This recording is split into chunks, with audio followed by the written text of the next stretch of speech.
Mais quelques jours après, c'est elle-même qui avait changé des tons pour parler encore de la négociation avec certaines forces et tout.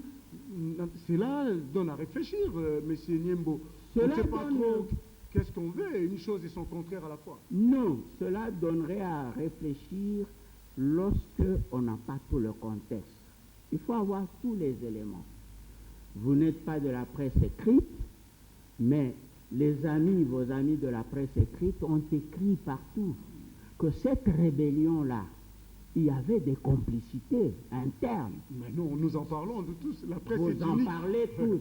Eh bien, c'est à ce niveau-là que réside la délicatesse du travail de ces médiateurs-là.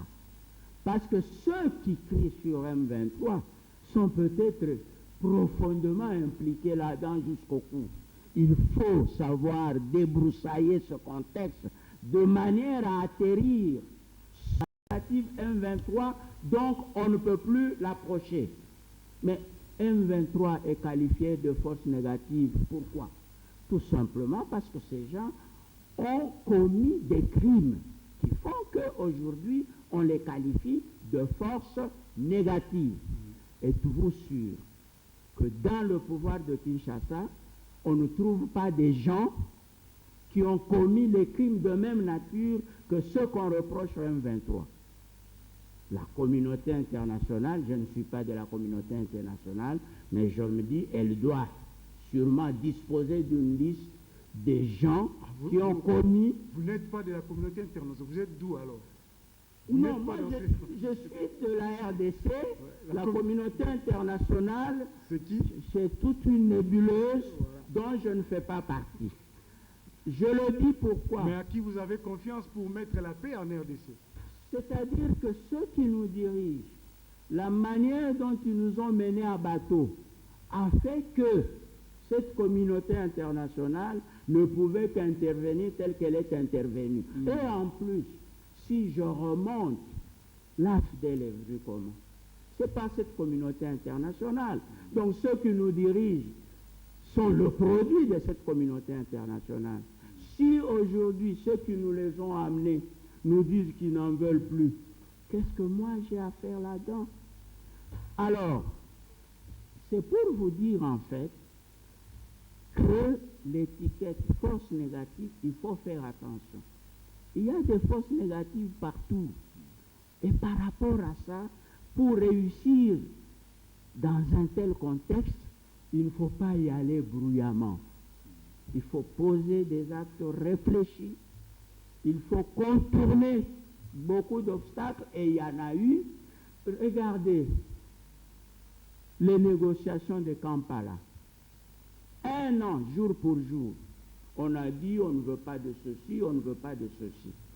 Et je me rappelle, au mois d'avril de cette année, il y avait un projet d'accord que les journaux ont publié ici. On a dit, il y a certains journaux qui ont même titré « Coup monté et manqué à Kampala ».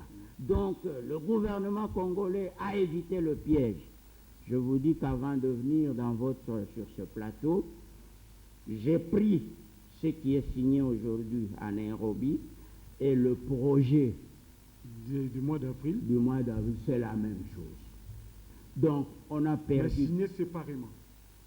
Ça ne fait rien, parce qu'au-dessus de tout ça, nous avons l'accord cadre qui couvre tout ça. Oui. Donc, ça n'a pas. Je n'aime pas, moi, entrer dans ce débat lorsque je sais que.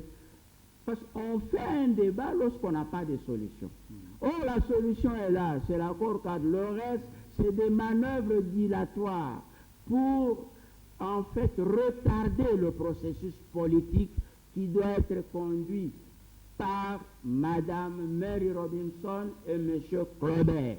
Bien, c'est bien dit. Nous allons mettre de l'ordre dans nos idées. L'accord de Kampala a été signé. Pour vous, ça c'est la fin du volet diplomatique, puisque militaire et diplomatique, tout. Maintenant, il ne reste qu'un seul volet, c'est le volet politique. Oui. C'est ça la logique de M. Niembo. Maintenant, Non, des Oui, oui. rapports cadres et de la résolution 2090. tel que développé ce soir par M. Il Niembo. faudra le lire et vous arriverez à la même conclusion que moi. Bien. Maintenant, quels sont les véritables enjeux par rapport à ces volets politiques, ces dialogues politiques qui doivent arriver, et comment pensez-vous, vous, en tant que force politique de l'opposition, ANER, vous impliquer dans cette logique-là? Voilà. En